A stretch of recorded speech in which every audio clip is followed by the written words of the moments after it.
झालेला आहे, त्याच्याबद्दल तुमचं काय म्हणणं आहे? आमचं मत एवढंच आहे की आमचा हा पगार वाढला पाहिजे. पगार वाढला पाहिजे, नाही तर मग बीएसटीने विलिनीकरण करून आम्हाला सामावून घेतलं पाहिजे. बरोबर. कारण चालतं ना मग 20,000 मध्ये कशी घर चालवायचे, अर्ध्या एकामध्ये एकामध्ये फाईन असते. म्हणजे तुम्हाला म्हणायचं की समान काम समान दाम तुम्हाला भेटलं पाहिजे. हो, भेटलं पाहिजे. BST ला भेटतंय तसं तुम्हाला भेटलं पाहिजे. घेतलं पाहिजे. अहो 40 किलो वजन आहे माझं, 20 तासाची गाडी चालवतो, तर त्यामुळे पगार हा वाढून भेटलाच पाहिजे ना. बरोबर की नाही? बरोबर आहे. हा? याच्यामध्ये तुम्हाला म्हणजे किती दिवस संपर्क केला त्याच्यावर, किती वर्षापासून? संप विषय किती गेला तो विषय वेगळा.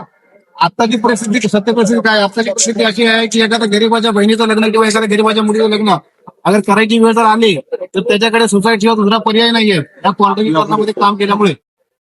मेन मुद्दा इथे येतो. अहो एका मुलाची फी भरली, एका मुलाची फी बाकी ठेवली आहे मी स्वतः. एकाला ड्रेस घेतला आणि एकाला नाही घेतला.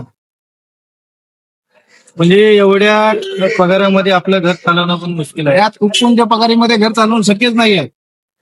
कसं घर चालवायचे तुम्ही सांगा ना. आणि सरकारला त्याची जाण नाही या गोष्टी. सरकारला सगळ्या गोष्टी कळतात, पण सरकार का कोणाच्या दबावाखाली बसलं काय कळत नाही.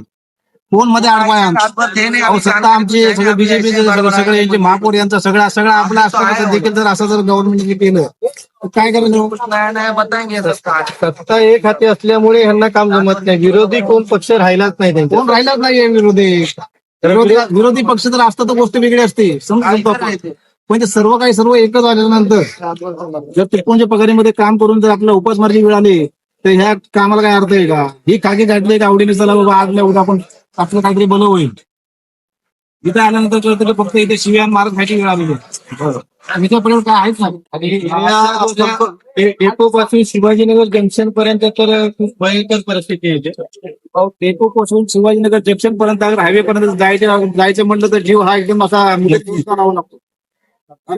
या गोष्टी यांना अधिकाऱ्यांना कळलं पाहिजे. यांना सर्व दिसतंय, पण एक कोणाच्या दबावाखाली डोळे झाकून बसतात काही कळत नाही.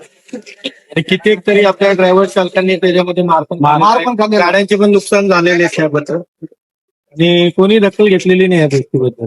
घेतली पाहिजे, घेतली नाही. पण ह्या गोष्टी आता आपण जर वारंवार जरी अधिकाऱ्यांना सांगितलं किंवा प्रशासन जरी कळवलं, प्रशासन ह्याकडे दुर्लक्ष करतोय. एक तर निष्काळजीपणा नाही. म्हणजे एकच अर्थ पकडायचं की आपल्या जोपर्यंत घराला आग लागत नाही तोपर्यंत आपण हातपाय हलवू, तोपर्यंत फायर ब्रिगेड बोलवायचे नाही असं हे समजा एक प्रशासनाचं सांगत एक उद्देश आहे.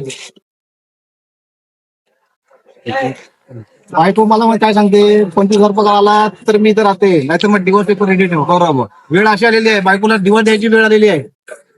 या गोष्टी वर सरकारपर्यंत गेल्या पाहिजे, पोहोचल्या पाहिजे. बरोबर की नाही? आणि ही गोष्ट फक्त माझीच नाही आहे, ही सर्वांचीच आहे. आज प्रत्येक कामगार आहे का आशेवरती काम करतो किंवा चला आपलं काहीतरी आपलं भले पण नाही हो, पण आपल्या मुलं पण हो. ठीक आहे.